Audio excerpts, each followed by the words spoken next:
pessoal, alegres e felizes, boa tarde, o Tarde VIP está no ar dessa quarta-feira, 26 de junho, compartilhando muita alegria, compartilhando o melhor da tarde, que aqui é o seu canal de comunicação, é o seu momento, onde a gente vai sempre levar temas do seu dia a dia, não tem distanciamento, que você sente, que você vive, seus questionamentos estão todos aqui.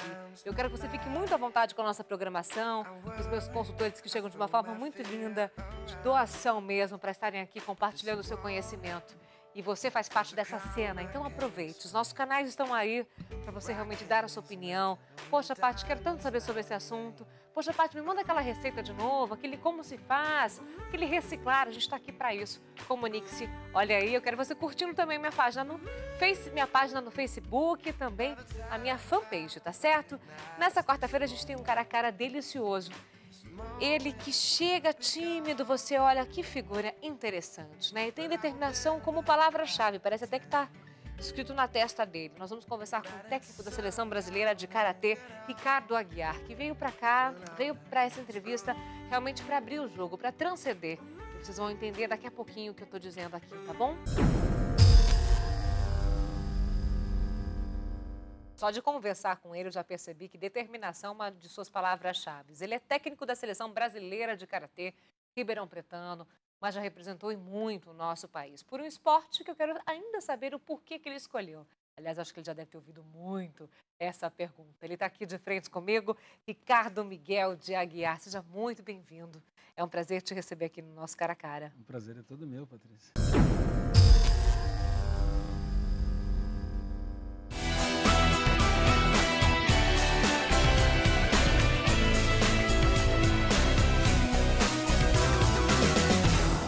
É muito, essa pergunta já teve muitas vezes. Por que o Karatê, Ricardo? Eu acho que foi o Karatê que me escolheu. Boa resposta. Eu acho que foi o Karatê que me escolheu. Porque foi uma coisa muito natural, muito inconsequente, eu até costumo dizer. Porque, vamos lá, vamos fazer, vamos ver como é que é. E acabou que tomando conta. E na época eu tinha outro esporte junto ali, que era uma briga constante. Cheguei a fazer Karatê até escondido do outro esporte. Escondido do outro esporte. Porque era futebol e os treinadores não queriam que a gente fizesse porque poderia dar algum problema e tal. Exatamente, bem verídico isso. Então foi mais ou menos assim, foi inconsequente. E essa inconsequência acabou virando profissão e acabou hoje chegando até técnico da Seleção Incentivado por Brasileira. alguém ou foi tudo por causa da televisão? Eu acho que para os filmes de televisão, sim, eu acho que sim. Na época tinha o grande e saudoso Bruce Lee, que era naquele momento para os menores e para aquela... Era o grande astro de Hollywood que tinha relacionado com lutas, né? Hoje nós já não temos tanto, temos alguns outros atores, mas muito mais voltado para a parte cômica e tal, então é um negócio um pouco diferente. Mas naquela época, acho que Bruce Lee era o grande que alavancou aí essa coisa. Você tinha toda essa energia também que precisava ser... Bastante. Ser Eu sempre fui muito observador, maneira. sabe? De pequeno, eu gostava de brincar ali com os bonecos e tal. Minha mãe sempre conta essas histórias de que era uma coisa muito mais individualizada. Eu costumo falar e sempre orientar as pessoas que procuram a gente para treinamento, de que se você puder fazer um coletivo e um individual, acho que vai casar os dois, vai ser um negócio muito agregar bacana. muito, né? Mas agora, de um simples lutador para técnico, é muito chão percorrido. Você imaginava chegar nesse lugar de ser técnico da seleção ainda, de ter esse posicionamento? A partir do momento que eu parei de lutar, claro que você acaba, não é nem imaginando, eu acho que era uma consequência natural. Foi sempre um trabalho muito detalhado. Eu, como atleta, como praticante, perdi o meu professor muito cedo. Então, eu comecei a ter que estudar muito a arte e relacionado isso com o esporte também, para que eu tivesse uma ascensão melhor. Claro, eu não posso descartar, Deus me deu um talento e esse talento eu soube aproveitar. E aí, quando você pega algo de talento com dedicação, aí acabou dando no que deu. De atleta da Seleção Brasileira por quase 10 anos, depois eu parei de lutar. 3 meses depois eu recebi um convite para ser técnico da Seleção de São Paulo. De lá para cá, técnico da Seleção de São Paulo. Fui para a Seleção Brasileira Juvenil em 2008, fizemos um trabalho muito bacana, depois de lá para cá eu saí e agora assumi uma gestão nova pela Confederação Brasileira, que fez um convite e, assim, uma aceitação, graças a Deus, muito bacana por parte dos atletas. Porque eu dou treinamento para alguns atletas de seleção particular. Ótimo. Eles vêm para Ribeirão para treinar comigo, enfim, a gente vai para São Paulo e tal. E aí aconteceu isso e já na estreia causamos um um alvoroço muito grande, trazendo um título para o Brasil que fazia 12 anos que nós não trazíamos. Então. E eu estava nesse título. Então foi muito legal 2 anos atrás. Agora, isso nunca fez você pensar em mudar-se para a capital, para São Paulo? Porque, querendo ou não, você sempre, né, se manteve no interior, em Ribeirão Preto. Mas a gente sabe que tudo acontece lá. Como é que foi isso? Nunca ninguém te cobrou, nunca ninguém chegou e falou, meu, e aí, você vai continuar lá no interior? Na verdade, tinha até um momento mais cômico em relação a isso. Pô, você está longe, você está pelo menos a 300 quilômetros da informação rápida. Mas no Karatê tem muito disso, quer dizer, são muitas coisas sazonais. Existem algumas épocas do ano que tem um envolvimento maior. Então, você consegue se programar, muito bem organizado, você consegue programar. Eu prefiro estar lá para trabalho, para treinamento, para direcionar, coordenar, enfim, do que estar morando lá. Eu fiz essa opção, minha família é daqui, eu prefiro estar aqui em Ribeirão e vou a São Paulo, às vezes, todo final de semana, ou às vezes me concentro para o Pan-Americano, nós nos concentramos 12 dias para viajar para a Argentina para o Pan-Americano. Como os atletas são do Brasil todo, e o eixo principal acaba sendo São Paulo, todos vêm para São Paulo, a gente se concentra dali, e dali é mais fácil para viagem internacional e para tudo isso. Então, eu acho que foi uma logística bem planejada, eu não vejo problema nenhum. E você conseguiu depois que esses atletas viessem até você? Sim. Também. E aí, Ricardo, o que você atribui Hoje eu isso? recebo atletas toda semana, do Brasil todo. Eles vêm até, ficam aqui, ficam treinando uma semana e voltam para o estado deles ou para as cidades deles. Hoje eu tenho 2 atletas vindo aqui da região de São Carlos, atletas de Pernambuco, Rio de Janeiro, enfim, Bahia. Vários atletas de vários estados do Brasil que vêm. É mais fácil às vezes eles virem para cá por causa dos meus compromissos aqui também, do que eu ir até o estado deles. Quer dizer, eu dou curso no Brasil todo e fora, mas nem sempre consegue calhar deles poderem participar desses cursos próximo do estado deles.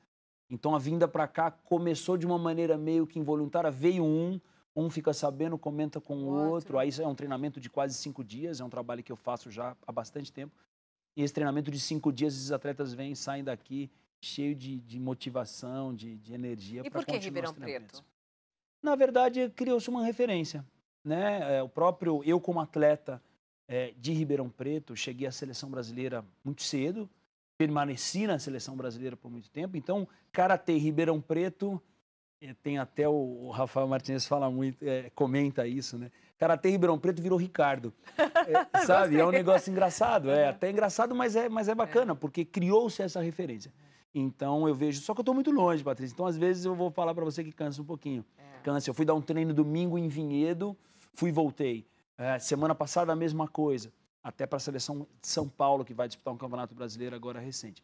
Então, cansa um pouquinho, mas enquanto eu puder conciliar, porque as minhas coisas estão aqui, a minha escola está aqui, eu não posso também simplesmente, olha, por causa de uma situação de seleção, é um esporte amador, eu tenho o pé no chão sobre isso, sou muito realista em função disso, não adianta a gente querer, vou a São Paulo porque está próximo de tudo. Não, vamos com calma. Agora, como é que vocês trabalham isso realmente nesse âmbito psicológico? Como é que é, de repente, conquistar uma medalha? Uau, representei o Brasil, hino nacional, todo mundo voltou para casa, vai pedir um patrocínio. E, E aí? É bem difícil.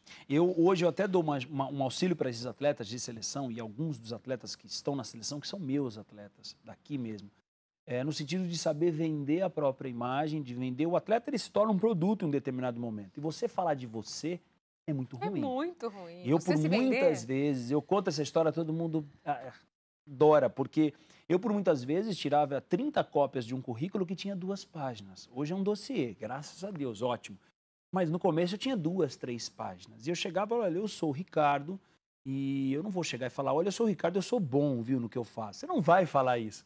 Então era uma questão assim muito, eu vou ver, olha, se você de repente tiver oportunidade, eu estou representando o Estado, estou representando o país, está aqui. E deixava o meu currículo ir embora.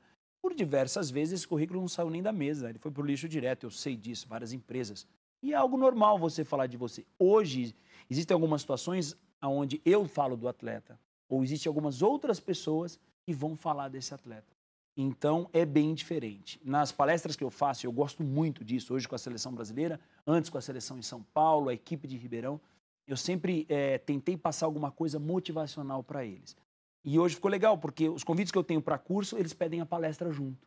E aí, quando eu chego lá, acho que é só karateca, tem anfiteatro lotado com 200, 300 pessoas, ou gente da escola mais próxima, ou do patrocinador que ele convida, para ouvir essas palestras dentro do tatame. O que é que você usa fora dele?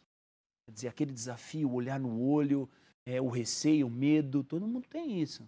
Então, fora do tatame não tem absolutamente nada diferente. Dentro é mais gostoso porque você pode lutar, fora não. Fora você tem que lutar com as suas palavras, com as suas atitudes, com as suas decisões. Então o karatê tem muito isso, essa correlação é bem bacana, é bem legal. Então nessas palestras do psicológico, da motivação, eu tento orientar muito esses atletas, porque nem elevar a medalha de ouro muito alto e nem deixar com que a de prata fique muito abaixo. Então para eles equilibrarem isso, se um atleta tem um resultado hoje, e o karatê é muito psicológico. Você está bem num dia, você tem uma condição muito favorável. Se você não está bem psicologicamente no dia, a tua condição cai muito. São 4 minutinhos de luta, é muito rápido. É muito 5 rápido. a 6 lutas para chegar numa final, numa competição internacional. E que te põe à prova o tempo inteiro. Totalmente. E como é São que é esse segundos. equilíbrio? Da onde vem, Ricardo? Aí vem da prática do dia a dia, vem dessa assessoria que a gente tenta dar a esses atletas e fazer eles acreditarem que eles são capazes. Eu trabalho com um atleta que até é campeão do mundo, um brasileiro campeão do mundo já há muito tempo. E a gente eu falo muito disso a ele. Ele é um atleta que às vezes acontece isso, ele vai poder acompanhar, ele vai saber do que eu estou falando, que ele dá aquela, será que eu posso? Será que eu sou capaz? Quer dizer, aonde não acontece isso? Não é no karatê, não é na seleção brasileira, em qualquer lugar, em qualquer momento. Então, essa coisa de lidar com essa autoconfiança, você ouvindo de fora, alguém estimular essa autoconfiança para você, é muito mais fácil de você acreditar. Agora, você pega a gente, né, numa idade bem crítica, que é a fase da adolescência para o jovem, onde tem 200 mil questionamentos, 200 mil hormônios. Como é que é trabalhar tudo isso? Como é que foi para você, Ricardo? Você tinha auxílio de alguém? Não. E aí? Nunca tive. Eu sempre fui uma pessoa muito... sou cristão, e isso foi uma coisa onde eu me identifiquei muito. Meu professor, eu te falo, eu perdi meu professor com 16 para 17 anos. Você comentou essa história, ou seja, no teu, posso dizer, auge, assim? Total. De momento, Total, né? naquele momento. 16, 17 anos, ou eu paro, ou eu entro na fila dos que tentaram e não conseguiram, ou eu vou para cima e vou ver o que acontece. Era mochila nas costas e vou para Brasília, eu vou para São Paulo, onde tem um cara bacana de poder fazer um treinamento em São Paulo, eu vou a São Paulo. Eu viajava 8 horas para São Paulo, ia de ônibus para São Paulo, para treinar 1h15 e voltava. Era 4 para ir, 4 para voltar, treinava 1h15. Era uma loucura. Eu chegava aqui, fui fazer o quê lá? Você tá maluco, mas é onde eu tenho. É onde eu tinha que plantar para hoje estar colhendo de uma forma diferente. Então, é uma questão assim muito detalhada. Onde eu arrumava isso? Na minha fé, que eu acho que sempre foi uma coisa que muito forte para mim. E nessas pessoas que... Eu falo que eu nunca tive um treinador assim assíduo ou um professor. Coisa que hoje eu tento fazer para os meus atletas o que eu não tive. E tem muita gente que inverte isso. Não, eu não tive, então você também tem que não ter para dar valor. Não, eu discordo dessa linha de pensamento completamente. Bom, vamos para a pergunta-chave? É muito simples. E o ego, Ricardo? Como é que é ganhar título, para seleção, papapá, fãs, assédio? E aí? É o tipo de coisa que eu tento trabalhar todos os dias. O ego ele não é para ser escovado, ele é para ser desenvolvido. Ele é para ser trabalhado, ele é para ser admirado. Mas dentro do devido controle. O coração comanda o ego. O coração comanda, a cabeça ajuda. Eu falo na dúvida, quando esse ego, essa coisa de assédio e tal que existe, na dúvida pergunta para o coração. Se a dúvida persistir, ora. Eu acho que é uma confirmação. Você já foi tentado pelo ego? Bastante. Às vezes eu me achava. Eu já fui para competições internacionais, ganhava um campeonato sul-americano. Quando eu ganhei meu 5º campeonato sul-americano, eu voltei e tinha um paulista na semana seguinte. Paulista, eu? Fui lá e perdi na primeira luta. A viagem de Ribeirão a São Paulo durou uns 10 dias na minha cabeça. Durou 1 hora de voo, mas para mim durou uns 10, não chegava nunca. O ego, ele te provoca, né? E é constante. O karatê trabalha muito o ego. Você faz uma coisa hoje que você tem total controle. Daqui a pouco você faz ela de novo com segurança e erra. Não é tão assim, calma. O negócio é mais embaixo. Então tem muito isso. Figura interessante esse Ricardo, né? A gente vai para um breve intervalo. Daqui a pouquinho a gente volta com muito mais. Nosso cara a cara tá incrível para você.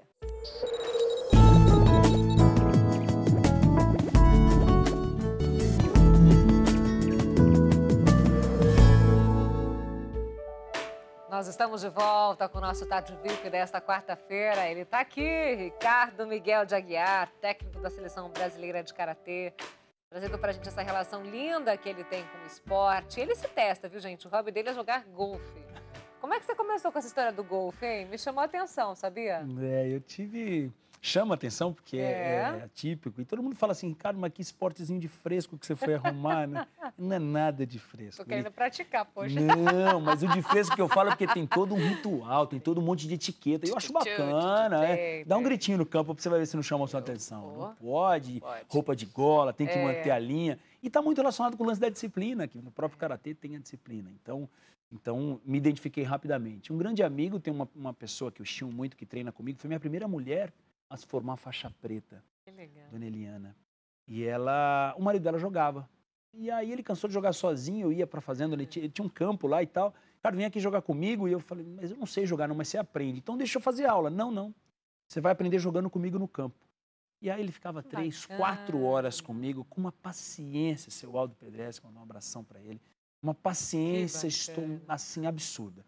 E aí comecei a ter gosto, e a gente, quando tem uma disciplina para um esporte, você acaba desenvolvendo essa disciplina para muita coisa. Algumas pessoas gostam de chamar disso de ser metódico. Eu não sei se é ser metódico, eu acho que é ser disciplinado. E aí eu ia e 6 horas da manhã, ele acordava às 8, eu chegava na fazenda às 6. 6h15 eu estava batendo bola. Que tinha aqui o pé, um posicionamento assim, assado, um detalhe da mão, da pegada no taco, swing, o back swing, cheio de nomenclatura, né? E ali eu me identifiquei muito rápido. Eu tinha aí uns 6 meses jogando golfe, teve uma competição em Ribeirão, chamava AMIN, é o amador com o iniciante. E eu fui participar. E era de handicap de 0 a 18. Para você entender, o handicap 0 é o profissional, né? O pessoal que acompanha. E era de 0 a 18. Mas eu não tinha handicap, meu amador tinha handicap. Você bate uma bola e o teu amador bate outra, e vocês vão trocando a maneira de bater. E nós ganhamos a competição, e ganhamos viagem, e bola, e taco. Foi uma loucura.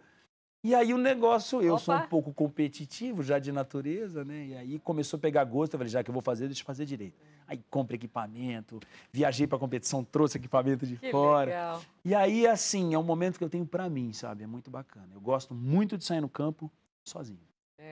Isso é muito legal. Caminhando num campo, um campo de 18 buracos, são 3 horas e pouquinho, 3 horas e meia.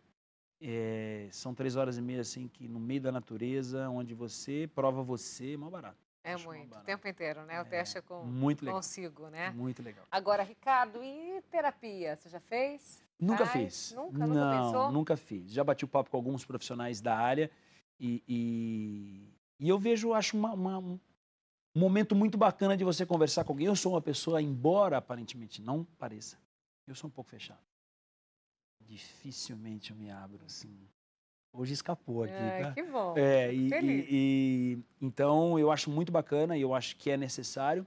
As pessoas fazem uma relação de terapia com não tô louco para fazer isso. E não tem absolutamente nada a ver. Então, eu acho muito bacana e tem uma pessoa até que eu conversei há um tempo atrás e que ficou super, assim, feliz, cara, legal de você ter vindo aqui bater um papo, porque conversar com alguém que você não conhece sobre coisa muito pessoal é muito difícil. Mas já que você não fala com ninguém que você conhece, por que não tentar? Né? Cara, tem uma terapia. É uma terapia. É diferente, mas é. Não, concordo. Você tem alguma superstição?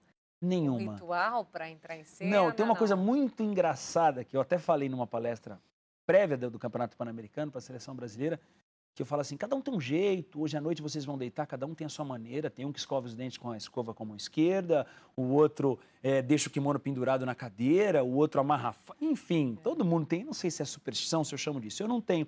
Eu tenho uma mania, que é cortar o cabelo antes de competir. Ah, é? É impressionante. Por quê? Não sei. Eu não sei te falar de onde surgiu, eu sei que eu me sinto mais leve, não sei se era porque eu tinha que pesar menos quando eu lutava, não sei.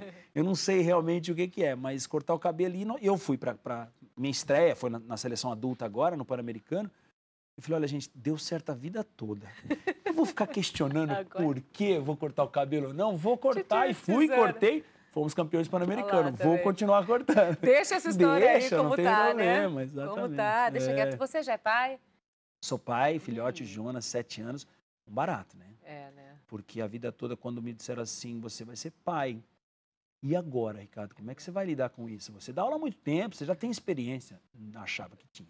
Muda. Não tem nada a ver, nada a ver. Muda tudo, né? Outro dia eu fui buscá-lo na música. Eu contei essa história, foi muito engraçada. E disseram assim, ele entrou, ele sentou no banco de trás, agora ele pode escolher o instrumento. Filho, eu queria muito que você tocasse violão. Ah, legal, pai. Ele tem 7 anos, mas eu quero bateria. Filho, mas eu queria muito que fosse violão, porque violão é legal, você reúne os amigos e toca violão e tal. E primeiro que a bateria é legal você comprar e pôr na casa da avó ou da sogra, talvez, né? Porque imagina a bateria dentro de casa. Aí eu falei, não então? tem como. Aí eu falei, mas eu queria muito que fosse violão, filho, é tão legal. E eu olhando pelo retrovisor do carro, falou, pai, você quer violão e eu quero bateria. Arrasou. Faz você violão e eu faço a minha bateria. Eu pedi Você desculpa. Eu só pedi desculpa. Desculpa, filho, tá bom, faz a sua bateria. Arrasou. É um barato, é um barato. Essa história é linda. A gente aprende muito com eles, né? Tem vontade de ter mais? Tenho vontade. Mas no devido momento, o momento é certo. Muito certo, lindo. Sua palavra, Ricardo, qual é? Minha palavra é seriedade. Boa. Seriedade. Acho que sem seriedade, independente do que venha, com seriedade você consegue. Seriedade traz vontade. E a vontade supera a condição. Eu falo para os atletas assim, a condição técnica, às vezes você tem vontade, a condição técnica igualada, a vontade supera. Em qualquer coisa, na verdade, não é só para os atletas. Né? Vida longa, viu, Ricardo? Quero muito te agradecer pela sua entrevista. Você veio de coração aberto e limpo. Obrigado. Isso é muito lindo, eu sinto na hora, assim. Obrigado. Volte sempre ao nosso programa. Você tem portas escancaradas. Obrigado. De verdade, vida longa, enorme. viu? Obrigado. Sucesso. Obrigado para você também.